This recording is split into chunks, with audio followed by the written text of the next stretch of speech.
नमस्कार, मेरा नाम है शिवम कुमार लोटसवे और आज मैं वाचन करने जा रहा हूँ हरिशंकर परसई का एक प्रसिद्ध लेख भेड़े और भेड़िए। एक बार एक वन के पशुओं को ऐसा लगा कि वे सभ्यता के इस स्तर पर पहुंच गए हैं जहां पर उन्हें एक अच्छी शासन व्यवस्था अपनानी चाहिए और एक मत में यह तय हो गया कि वन प्रदेश में प्रजातंत्र की स्थापना हो। पशु समाज में इस क्रांतिकारी परिवर्तन से हर्ष की लहर दौड़ गई कि सुख समृद्धि की सुरक्षा का स्वर्ण युग अब आया। और वह आया जिस वन प्रदेश में हमारी कहानी ने चरण धरे हैं उसमें भेड़ें बहुत थीं, निहायत नेक, ईमानदार, कोमल, विनयी, दयालु, निर्दोष पशु जो घास तक को फूंक फूंक कर खाता है। भेड़ों ने सोचा कि अब हमारा भय दूर हो जाएगा। हम अपने प्रतिनिधियों से कानून बनवाएंगे कि कोई जीवधारियों को न सताए न मारे, सब जिए और जीने दें। शांति, स्नेह, बंधुत्व और सहयोग पर समाज आधारित हो। इधर भेड़ियों ने सोचा कि हमारा अब संकट काल आया। भेड़ों की संख्या इतनी अधिक है कि पंचायत में उनका ही बहुमत होगा और अगर उन्होंने कानून बना दिया कि कोई पशु किसी को न मारे तो हम क्या खाएंगे? क्या हमें घास चढ़ना सीखना पड़ेगा? जो जो चुनाव समीप आता, भेड़ों का उल्लास बढ़ता जाता। जो जो चुनाव समीप आता, भेड़ियों का दिल बैठता जाता। एक दिन बूढ़े सियार ने भेड़िए से कहा, मालिक, आजकल आप बड़े उदास रहते हैं। हर भेड़िए के पास दो चार सियार रहते ही हैं। जब भेड़िया अपना शिकार खा लेता है तब ये सियार हड्डियों में लगे मांस को कुतर कर खाते हैं और हड्डियां चूसते हैं। ये भेड़ियों के आसपास दुम हिलाते चलते हैं, उसकी सेवा करते हैं और मौके बेमौके हुआ हुआ चिल्लाकर उसकी जय बोलते हैं।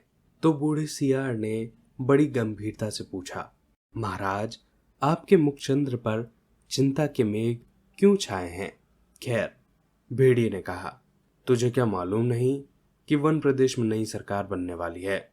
हमारा राज तो अब गया। सियार ने दांत निपोर कर कहा, हम क्या जाने महाराज, हमारे तो आप ही माई बाप हैं। हम तो कोई और सरकार नहीं जानते। आपका दिया खाते हैं, आपके गुण गाते हैं।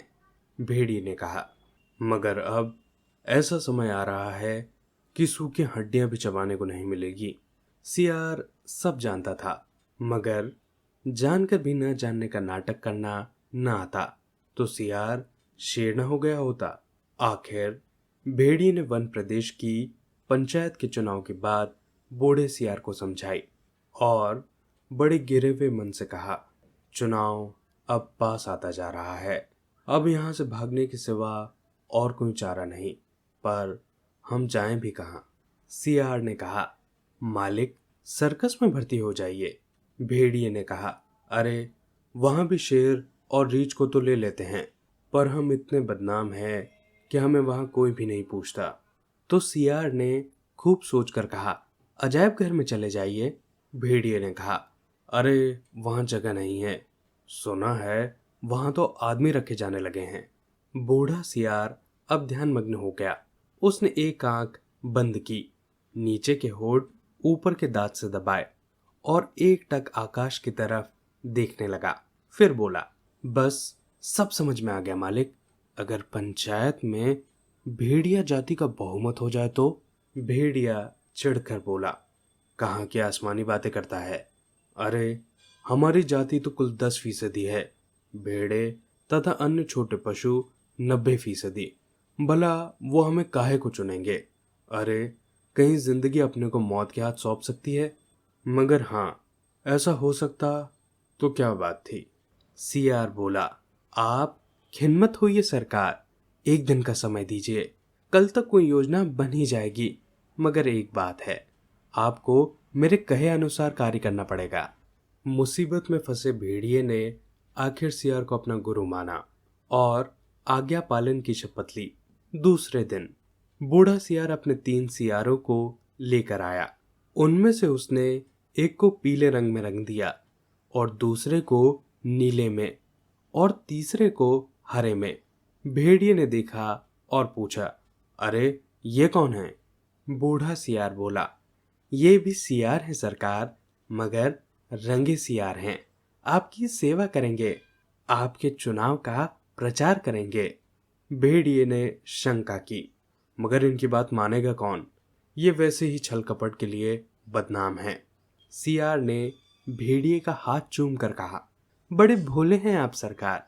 अरे मालिक, रंग रूप बदल देने से तो सुना है आदमी भी बदल जाता है, फिर ये तो सियार हैं। और तब बूढ़े सियार ने भेड़िए का रूप बदला, मस्तक पर तिलक लगाया, गले में कंठी पहनाई और मुंह में घास के तिनके खोस दिए। बोला, अब आप पूरे संत हो गए हैं, अब भेड़ों की सभा में चलेंगे, मगर 3 बातों का ख्याल रखना। अपनी हिंसक आंखों को ऊपर मत उठाना, हमेशा जमीन की ओर देखना और कुछ बोलना मत, नहीं तो पोल खुल जाएगी और वहां बहुत सी भेड़ें आएंगी, सुंदर सुंदर, मुलायम मुलायम, तो कहीं किसी भेड़ को तोड़ मत खाना। भेड़िए ने पूछा, लेकिन ये रंगे सियार क्या करेंगे? ये किस काम आएंगे? बूढ़ा सियार बोला, ये बड़े काम के हैं, आपका सारा प्रचार तो यही करेंगे, इन्हीं के बल पर आप चुनाव लड़ेंगे। यह पीला वाला सियार बड़ा विद्वान है, विचारक है, कवि भी है, लेखक भी। यह नीला सियार नेता और पत्रकार है, और यह हरा धर्मगुरु। बस अब चलिए। जरा ठहरो, भेड़िए ने सियार को रोका। कवि, लेखक, नेता, विचारक, ये तो सुना है बड़े अच्छे लोग होते हैं, और ये तीनों?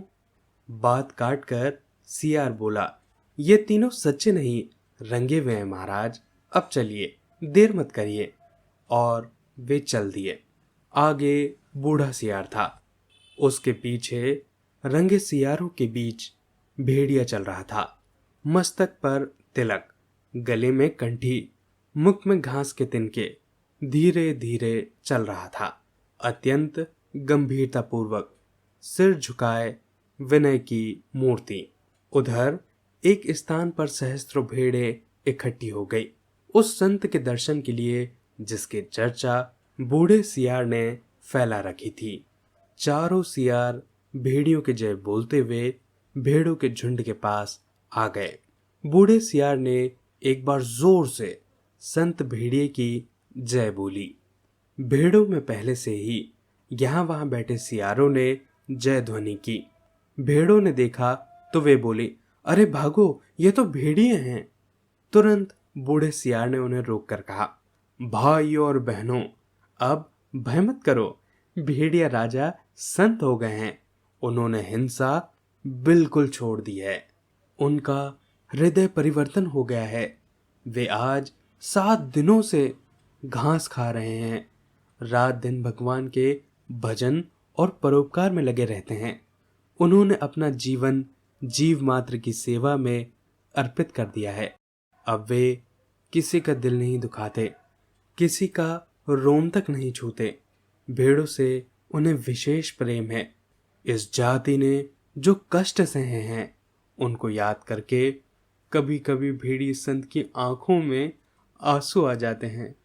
उनकी अपनी भेड़िए जाति ने जो अत्याचार आप पर किए हैं, उनके कारण भेड़िए संत का माथा लज्जा से जो झुका है, सो झुका ही हुआ है। परंतु अब वे शेष जीवन आपकी सेवा में लगाकर तमाम पापों का प्रायश्चित करेंगे।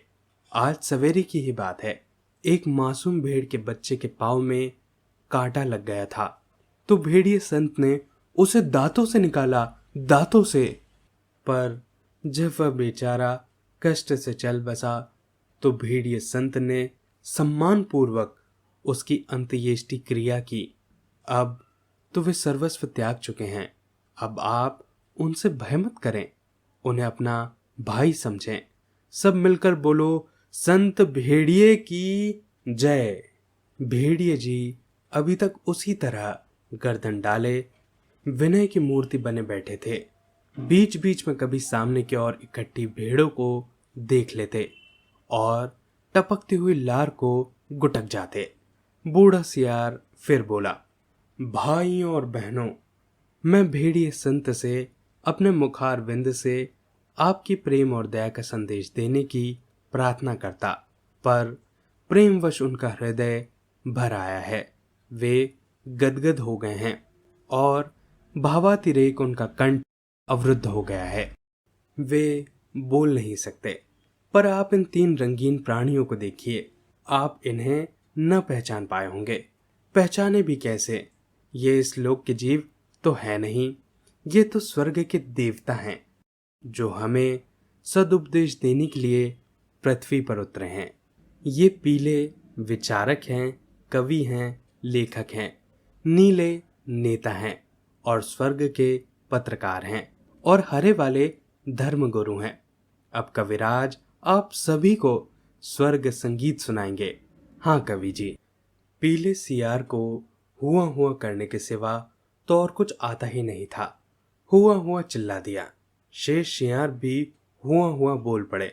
बूढ़े सियार ने आंख के इशारे से शेष सियारों को मना किया और बात को बड़ी चतुराई से यह कहकर संभाला, भाई जी तो कोरस में गीत गाते हैं, पर कुछ समझे आप लोग? कैसे समझ सकते हैं? अरे कवि की बात सभी की समझ में आ जाती तो वह कवि काहे के? कह रहे हैं जैसे स्वर्ग में परमात्मा वैसे ही पृथ्वी पर भेड़िया। हे भेड़िया जी, आप सर्वत्र व्याप्त हैं, सर्वशक्तिमान है। प्रातः आपके मस्तक पर तिलक करती है, सांझ को उषा आपका मुख चूमती है, पवन आप पर पंखा करती है और रात्रि आपकी ही ज्योति से लक्ष लक्ष खंड खंड होकर आकाश में तारे बनकर चमकती है। हे विराट, आपके आपके चरणों में इस शूद्र का प्रणाम है। फिर नीले रंग के सियार ने कहा, निर्बलों की रक्षा बलवान ही कर सकते हैं। भेड़े कोमल हैं, निर्मल हैं, अपनी रक्षा नहीं कर सकती। भेड़िए बलवान हैं, इसलिए उनके हाथों में अपने हितों को छोड़कर निश्चिंत हो जाओ। ये भी तुम्हारे भाई हैं, आप एक ही जाति के हो। तुम भेड़ हो, वह भेड़िए, कितना कम अंतर है। और बेचारा भेड़िया व्यर्थ में ही बदनाम कर दिया गया है। वह भेड़ों को खाता है, अरे खाता और है, हड्डियां उनके द्वार पर फेंक जाता है। ये व्यर्थ में बदनाम होते हैं। तुम लोग तो पंचायत में बोल भी नहीं पाओगे। भेड़िए बलवान होते हैं, यदि तुम पर कोई अन्याय होगा तो डट कर लड़ेंगे। इसलिए अपने हितों की रक्षा के लिए भेड़ियों को चुनकर पंचायत में भेजो। बोलो संत भेड़िए की जय।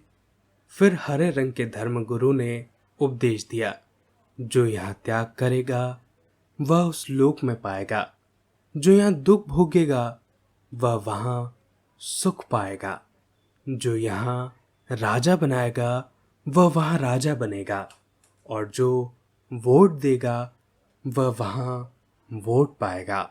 इसलिए सब मिलकर भेड़ियों को वोट दें। वे दानी हैं, परोपकारी हैं, संत हैं। मैं उनको प्रणाम करता हूँ। यह एक भेड़िए की कथा नहीं है, यह सब भेड़ियों की कथा है। सब जगह इस प्रकार प्रचार हो गया और भेड़ों को यह विश्वास हो गया कि भेड़ियों से बड़ा उनका कोई हित चिंतक, हित रक्षक नहीं है। और जब पंचायत का चुनाव हुआ तो भेड़ों ने अपनी हित रक्षा के लिए भेड़ियों को चुना और पंचायत में भेड़ों के हितों की रक्षा के लिए भेड़िए प्रतिनिधि बनकर गए। और पंचायत में भेड़ियों ने भेड़ों की भलाई के लिए पहला कानून यह बनाया, हर भेड़िए को सवेरे नाश्ते के लिए एक भेड़ का मुलायम बच्चा दिया जाए, दोपहर के भोजन में एक पूरी भेड़ तथा शाम को स्वास्थ्य के ख्याल से कम खाना चाहिए, इसलिए आधी भेड़ दी जाए। दोस्तों, आप सुन रहे थे हरिशंकर परसाई का व्यंग भेड़े और भेड़िए। अगर आपको यह वीडियो अच्छा लगा हो तो प्लीज़ इसे लाइक कीजिए। अगर आप चैनल पर नए हैं तो प्लीज़ इसे सब्सक्राइब कीजिए। अपने आसपास सफाई बनाए रखें और एक पेड़ ज़रूर लगाएं। आप सभी का बहुत बहुत धन्यवाद।